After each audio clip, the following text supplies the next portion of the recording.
She had carried the weight of the crown without ever wearing it. For more than 5 decades, Princess Anne showed up quietly, consistently, and without complaint, while others around her rested, retreated, or simply looked the other way. Then came the summer of 2025 and a moment that stopped royal watchers across the world. It was not a coronation. It was not a wedding. It was a farewell of sorts, a final duty that ended one era inside Buckingham Palace and quietly handed the torch to a woman who had nearly lost everything.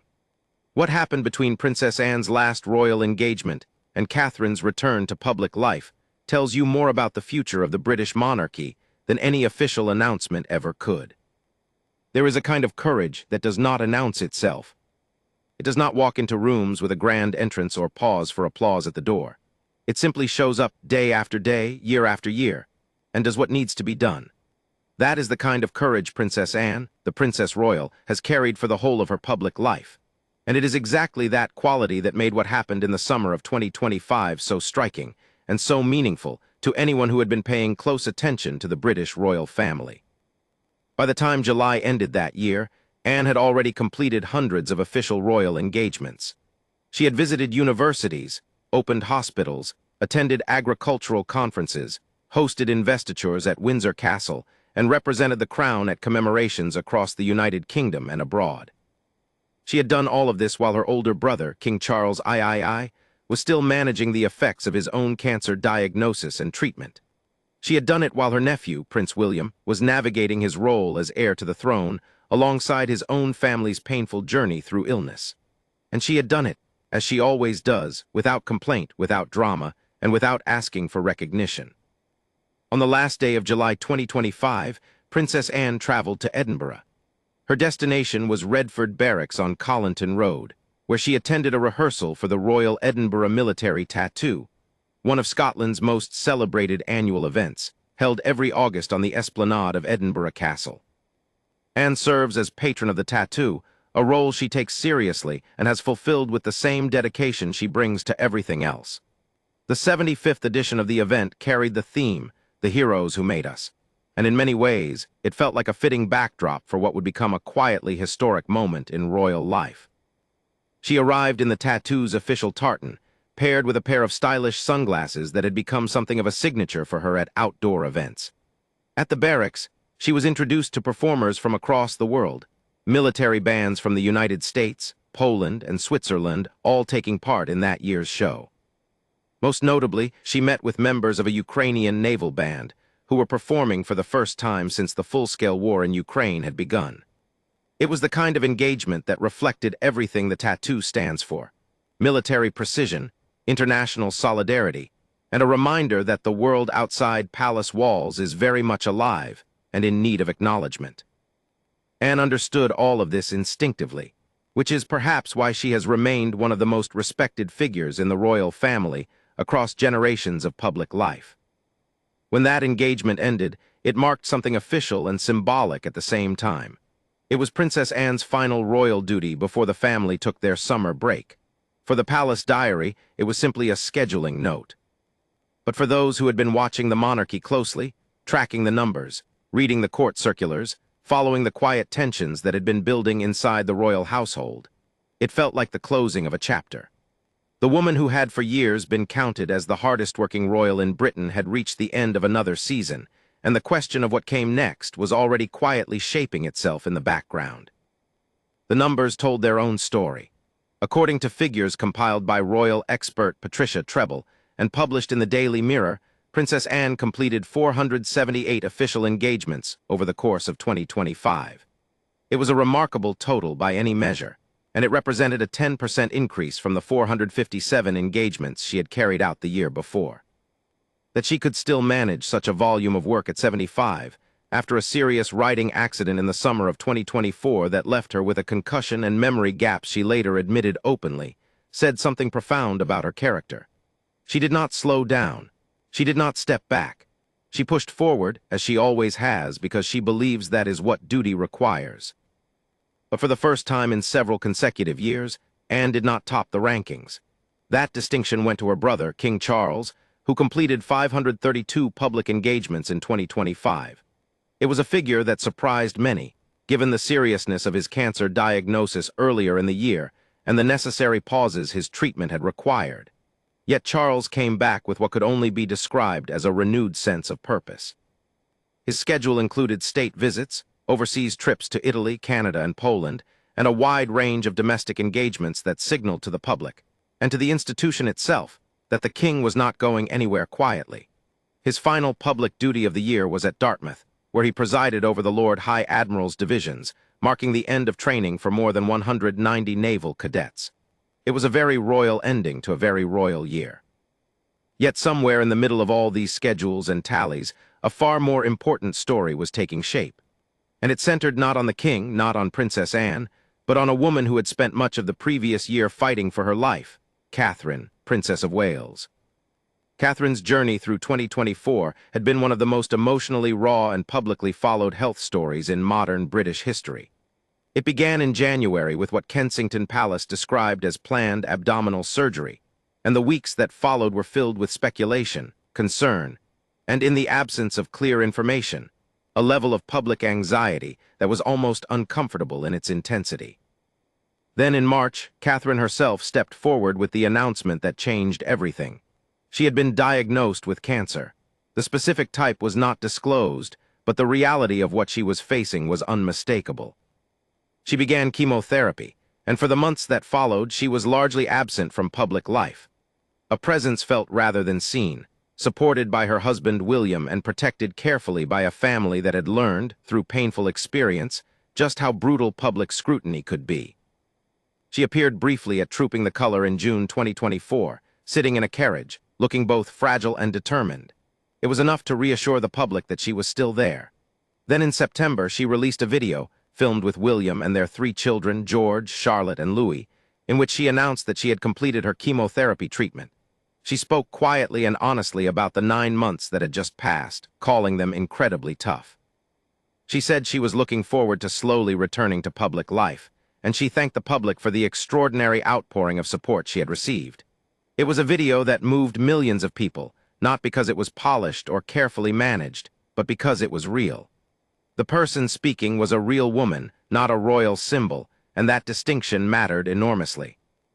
By the time January 2025 arrived, Catherine marked her 43rd birthday with something that felt like genuine relief: the announcement that her cancer was in remission.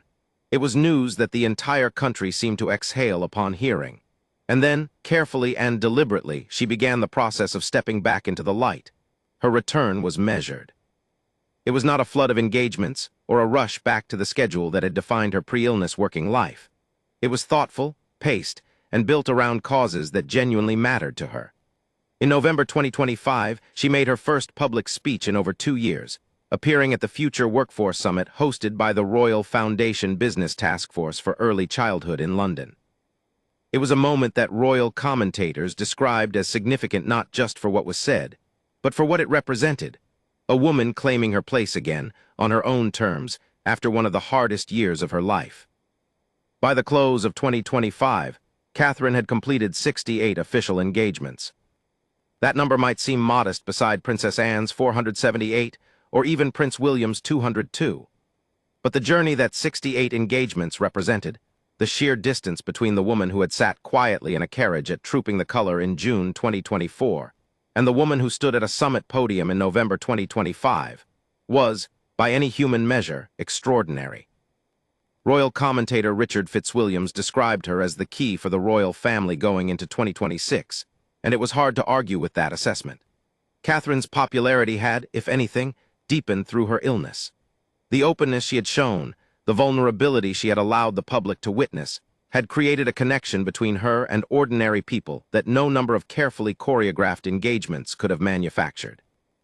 What made the relationship between Princess Anne's final duty of the summer and Catherine's rising role so compelling was not just the surface-level contrast of one royal pausing and another stepping forward.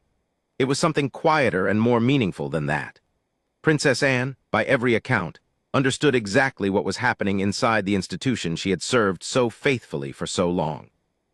A profile published by the Sunday Times in July 2025 revealed that Anne, while deeply admiring of her nephew William's commitment to his role, had also been quietly frustrated that the burden of certain routine royal duties, particularly investitures at Windsor Castle, continued to fall heavily on her shoulders. The palace diary confirmed that she was still conducting most of those ceremonies even though William lived right there. It was not a public row, and it was not a crisis. But it was a tension, and it spoke to something real about the generational shift happening inside the monarchy at that precise moment. Anne's perspective, as someone who had given more than 5 decades of uninterrupted service to the crown, was simply that the next generation needed to carry more of the weight. Not because she was tired. She had made it very clear in interviews that retirement was not part of her vocabulary.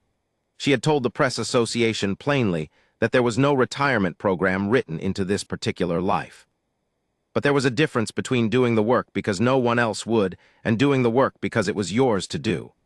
Anne had spent much of her career falling into the first category by necessity. What she wanted, and what the monarchy needed, was for the next generation, William, Catherine, and the others, to own their responsibilities fully and consistently. And that is precisely what Catherine's return appeared to signal. The woman who had emerged from cancer treatment was not the same as the woman who had gone into it. Something had clarified for her, a sense of priority, a sharpening of purpose, a decision about what kind of public figure she wanted to be and what kind of legacy she wanted to build. She was no longer simply fitting into the shape that others had carved out for the role of Princess of Wales. She was defining it herself, quietly and deliberately, in a way that felt both deeply personal and institutionally important.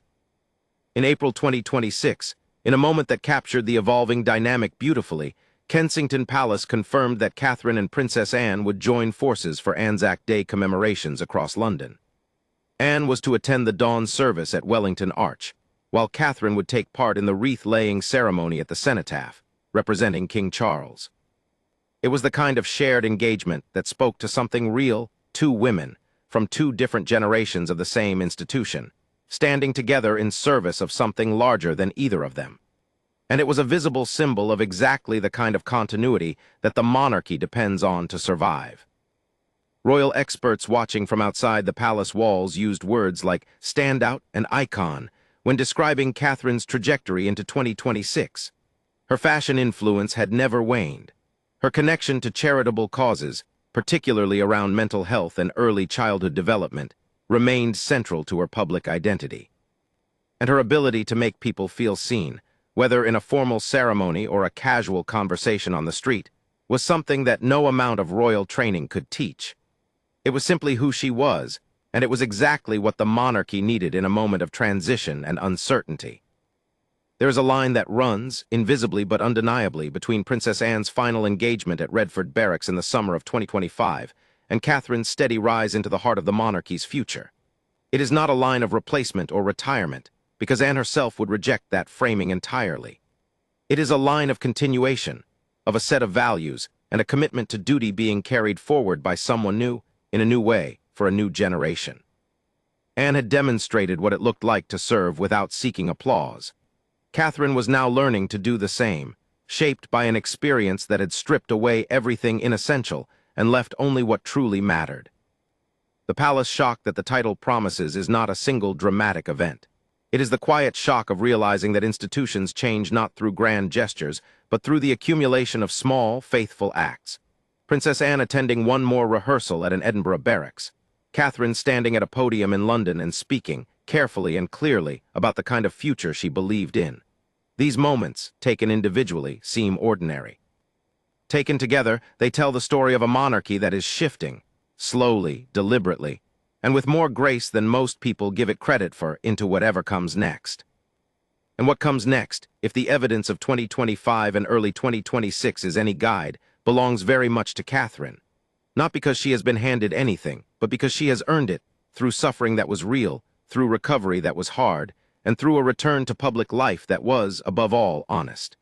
Princess Anne, the woman who never stopped showing up, would understand that better than anyone.